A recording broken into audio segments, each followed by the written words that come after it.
नमस्कार, आप देख रहे हैं शब्द भारत न्यूज में ठाकुर विक्रम सिंह। आज हमारे बीच में है हमारे खास मेहमान जो अपने बेबाक बयान और निर्भीक अंदाज के लिए जाने जाते हैं। आइए हम उनसे चर्चा करते हैं। नमस्कार, जय श्री राम। हमारे दर्शकों को एक छोटा सा परिचय दें। जी, मेरा नाम प्रदीप शर्मा है और मैं गांव से जुड़ा हुआ व्यक्ति हूँ। मेरा गांव आरौली है और अभी हाल निवास मेरा मुरार त्यागी नगर में है, जो अपने आप में जो मान के चलो मोहल्ला नहीं, एक जिला समझो। प्रदीप जी, आपके अंदर ऐसा क्या खास है जिन मुद्दों पे संगठन और राजनीतिक दल बोलने से बचते हैं, उन मुद्दों पे आप बेबाक बोलते हैं? देखो विक्रम जी, सबसे पहली बात तो ये है, मुझे किसी प्रकार से राजनीति में नहीं जाना है। जी। बोलने से वो लोग डरते हैं जिनको चुनाव लड़ना हो, जिनको राजनीति करनी हो और जिनको अपने चेहरे चमकाने। मुझे केवल धर्म का काम करना है और अपने समाज का काम करना है, इसलिए मैं बेबाक बोलता हूँ। प्रदीप जी, आप जो बेबाक बयान देते हैं, ऐसे मुद्दे जिन पर कोई बोलता नहीं, आप उन पर बोलते हैं, समाज के सामने रखते हैं। इन मुद्दों पर बोलने की वजह से आप विशेष चर्चा में रहते हैं कि इन मुद्दों की वजह से आप पे सामाजिक या प्रशासनिक प्रेशर भी आता होगा, दबाव बनता होगा, फिर भी आप इतना अच्छा बोलते हैं और रुकते नहीं हैं। विक्रम जी, सबको दिखता होगा कि बोलना आसान होता है। आसान नहीं, बोलने के पीछे जो परेशानी होती है वो जो बोलता है उसको पता चलती है। क्या मेरे घर वाले मुझे रोकते नहीं होंगे? क्या प्रशासन मेरे ऊपर दबाव नहीं डालता होगा? ये सारी चीज़ें होती हैं। भाई, मेरे घर परिवार के लोग सभी बोलते हैं कि तुमको क्या करना, अगर समाज की केवल तुम्हें ही चिंता है क्या, और लोग क्या मर गए हैं क्या? तो और लोग जिस प्रकार से सुन लेते हैं समाज की बुराई और धर्म की बुराई, वो सुन सकते हैं, लेकिन मैं कभी नहीं सुन सकता। यही बात है। प्रदीप जी, मेरा एक और सवाल है आपसे। आप जो समाज सेवा कर रहे हैं, आप किसी संगठन या किसी राजनीतिक दल से जुड़ के कर रहे हैं या स्वयं का आपका कोई संगठन है? विक्रम भाई, पहले मैं स्वयं ब्राह्मण समाज में युवा अध्यक्ष के पद पर रह चुका हूँ 2 बार। एक बार महामंत्री के पद पर रह चुका हूँ और वर्तमान में मैंने सारे पदों से इस्तीफा देकर, और किसी ना तो संगठन से जुड़ा हुआ हूँ। सारे संगठन मुझसे बोलते हैं कि आप हमारे संगठन से जुड़ जाओ, हमारे साथ काम करो, तो मैं बिल्कुल उन संगठनों के साथ काम नहीं करना चाहता हूँ जो गले में अपना पट्टा डालकर और वो बुलवाना चाहें जिसको मैं कभी बोल ही नहीं सकता हूँ। क्योंकि मैं अपने धर्म के लिए और अपने समाज के लिए बोलता हूँ और बोलता रहूँगा। उस संगठन में जुड़ने से फ़ायदा क्या जब आप अपनी बात नहीं रख पाएँ? इसीलिए मैं किसी संगठन में आज हाल फिलहाल नहीं हूँ और ना मैं रहना चाहता हूँ।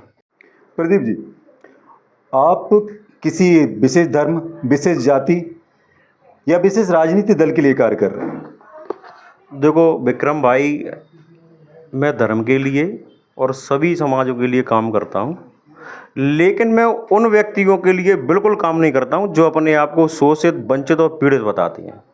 उसका कारण ये है कि आप देखते होंगे आज हर समाज का इतिहास है और हर समाज में राजा और महाराजा हुए हैं, फिर चाहे वो कुशवाहा समाज से हो, गुर्जर समाज से हो। गुर्जर समाज के तो आज भी जो राजा महाराजा हैं वो आज भी जिंदे हैं, चाहे यादव समाज से हो, चाहे वो माहौर समाज से हो। भाई, जैसे मान लो झांसी वाली रानी के साथ में जो लड़ने वाली थी वो माहौर समाज से थी, और ऐसे न जाने कितने समाज हैं। खवास समाज हो, उनका भी इतिहास है, उनके भी राजा रहे हैं। बघेल समाज हो, उनके तो कई राजा रहे हैं। तो जब हर राजा जो रहे हैं, आज तक किसी राजा ने विक्रम भाई अपने नाम के पीछे शोषित, वंचित, पीड़ित कभी नहीं लगाया। जब उन लोगों ने नहीं लगाया और आप उन लोगों को महान बताकर और अपने आप को उनकी जाति के साथ जोड़ते हैं, तो आप शोषित, वंचित और पीड़ित कैसे हो सकते हैं? मैं ये पूछना चाहता हूँ उन लोगों से। मेरा एक सवाल है आपसे कि अधिकतर मैंने आपके बयानों में एक शब्द को बहुत बार सुना है, मैं अपने समाज के लिए। इस शब्द से आपका क्या अभिप्राय है? देखो विक्रम भाई, मुझे सबसे पहले अगर आग लगेगी तो सबसे पहले मैं अपने घर को बुझाऊंगा, ना कि पड़ोसी को जाऊंगा। मेरे समाज पे अगर आज संकट है तो मैं सबसे पहले अपने समाज की आवाज़ उठाऊंगा, उसके बाद किसी और की आवाज़ उठाऊंगा। जब मेरा समाज ही नहीं बचेगा तो मैं धर्म और किसी को बचाकर करूंगा क्या? सबसे पहले मैं अपने घर को बचाऊंगा, फिर उसके बाद अपने समाज को बचाऊंगा, फिर उसके बाद धर्म पर बात आएगी तो धर्म को बचाऊंगा। प्रदीप जी, आप समाज सेवा कर रहे हैं, समाज सेवा जिस कार्य में आपकी खास मुद्दे क्या है जिन पे आप विशेष ध्यान देते हैं? विक्रम जी, मेरे समाज हित के लिए जो कार्य करने का उद्देश्य है, सबसे पहले तो आपने देखा होगा, आज कोई चाहे छोटा नेता हो चाहे राष्ट्रीय अध्यक्ष हो, वो मंच पर जब पहुंचता है वो सबसे पहले बोलता है ये सरकार दलित शोषित वंचित पिछड़े की सरकार है। भाई दलित शोषित वंचित और पिछड़ों की सरकार है तो हम लोग कहाँ हैं? सामान्य वर्ग के जो लोग हैं वो कहाँ हैं? क्या आपकी नज़र में वो लोग दलित से ज़्यादा शोषित नहीं है आज?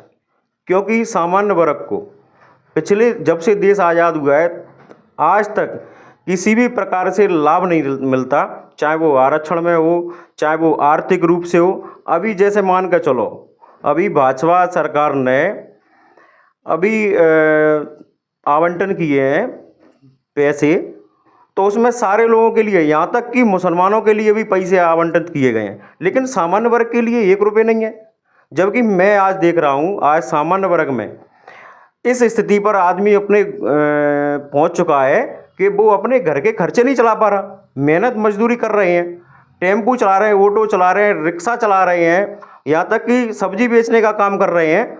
तो क्या सरकार की नज़र में, और जो अपने आप को शोषित पीड़ित और वंचित बताते हैं वो लोग, क्या वो लोग शोषित नहीं हैं?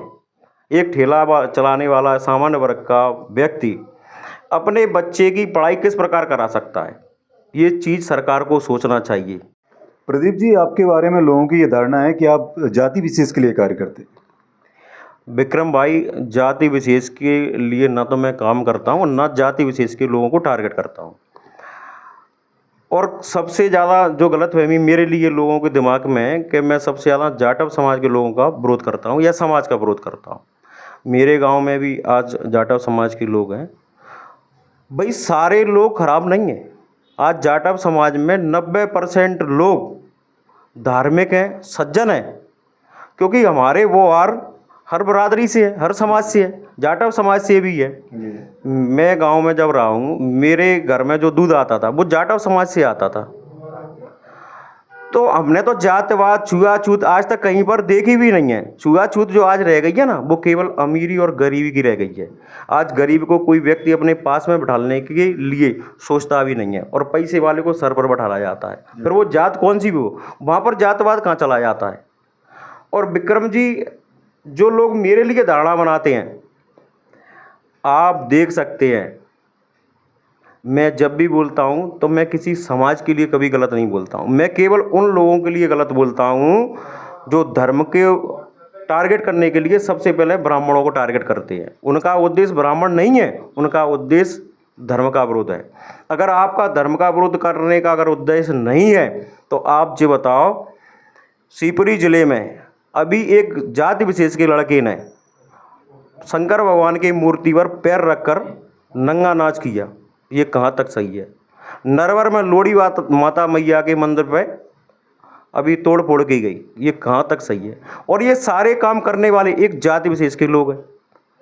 अगर एक जाति विशेष के लोग इस काम को कर रहे हैं तो कहीं ना कहीं उन चंद कुछ लोगों को भड़काया जा रहा है और बदनाम पूरा समाज हो रहा है, जबकि ऐसा नहीं होना चाहिए। इसीलिए मैं हमेशा अपने शब्दों में इस बात को लेकर चलता हूँ कि जो धर्म का विरोध कर रहे हैं और ब्राह्मणों का विरोध कर रहे हैं या ठाकुरों का विरोध कर रहे हैं या गुर्जर यादव किसी का भी विरोध कर रहे हैं, तो उनको ये चीज़ नहीं करना चाहिए।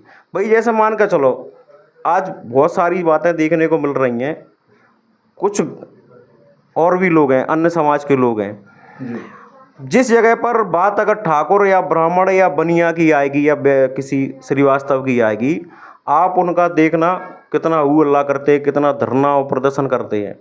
लेकिन यही काम अगर कोई मजहब के लोग जुड़े हुए जो लोग हैं अगर वो करते हैं, आप उस जगह पर मौन धारण कर लेते हैं। ऐसा क्या कारण है? भाई आपको डर है या फंडिंग का मामला है? तो ये चीज़ नहीं होना चाहिए। और समाज से मेरा विक्रम जी बिल्कुल विरोध नहीं है किसी समाज से, लेकिन मेरा विरोध हर उस व्यक्ति से है जो ब्राह्मणों के नाम से धर्म का विरोध कर रहे हैं। जी प्रदीप जी, आप आगे समाज में क्या परिवर्तन लाना चाहते हैं और आपकी आगे की रणनीति क्या रहेगी?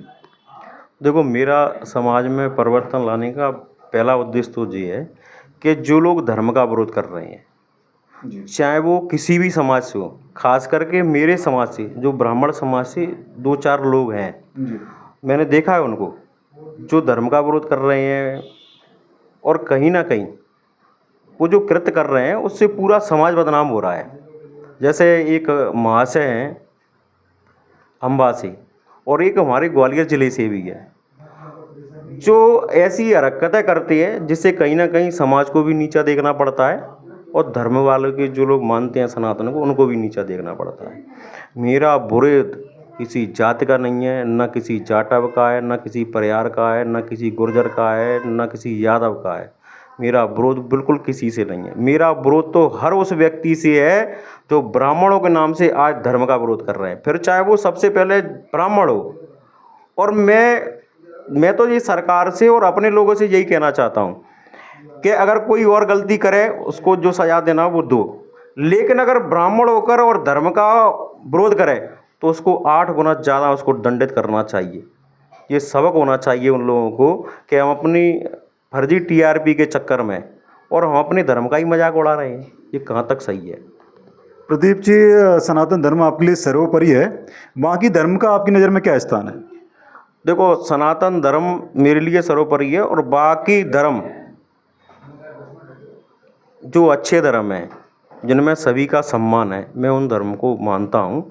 लेकिन जिनमें अपनी बहन बेटियों का सम्मान नहीं है, उस धर्म को कहाँ तक मानूंगा मैं ऐसे धर्म को बिल्कुल नहीं मानता हूँ। और धर्म में जो लोग जातिवाद की बात करते हैं, अभी नए नए जो धर्म पैदा हुए हैं, क्या उनमें जातिवाद नहीं है? क्या उनमें ऊंच नीच नहीं है? लेकिन टारगेट हिंदू धर्म को किया जाता है, हिंदू धर्म की पुस्तकों को किया जाता है। आज जो लोग मनुस्मृति पर जो सवाल उठाते हैं, मनुस्मृति में स्पष्ट, हमारे दलित समाज के बहुत अच्छे लोगों ने इस बात को रखा है कि मनुस्मृति में स्पष्ट रूप से लिखा है कि जन्म से सभी लोग शूद्र होते हैं, कर्म से महान और छोटा या ऊंचा बनना पड़ता है। और जो जाति की बात करते हैं कि जातियां ब्राह्मणों ने बनाई, जातियां ब्राह्मणों ने नहीं बनाई, जाति कर्म के हिसाब से बनी। अगर आप लोहा अगर पीटने का काम कर रहे हैं, बनाने का काम कर रहे हैं, तो आप लोहार हो गए। अगर आप सोना बनाने का काम कर रहे हैं तो आप सोनार हो गए। आप अगर मटकी का काम कर रहे हो तो आप प्रजापति समाज से हो गए। और बहुत सारे जो काम हैं वो ब्राह्मणों ने जातियाँ नहीं बनाई। अगर ब्राह्मणों ने अगर जातियाँ बनाई होती तो विक्रम जी, आज तक 5000 साल का इतिहास आप उठाकर देख लें, किसी ब्राह्मण के घर से आपको जाति प्रमाण पत्र नहीं दिया गया होगा।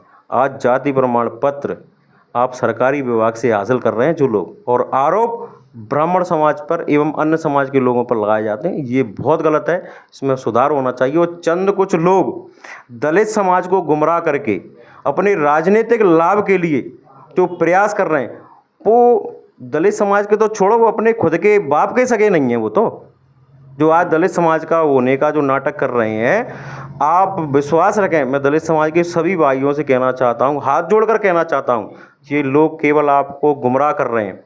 और ख़ास करके जाटव समाज बहुत होशियार समाज है, जिसने और लोगों को राजनीति करना सिखाया है। और आज कुछ लोग, चंद कुछ लोग ऐसे लोगों की बातों में आकर जाटव समाज के लोगों को भटकाने का काम कर रहे हैं।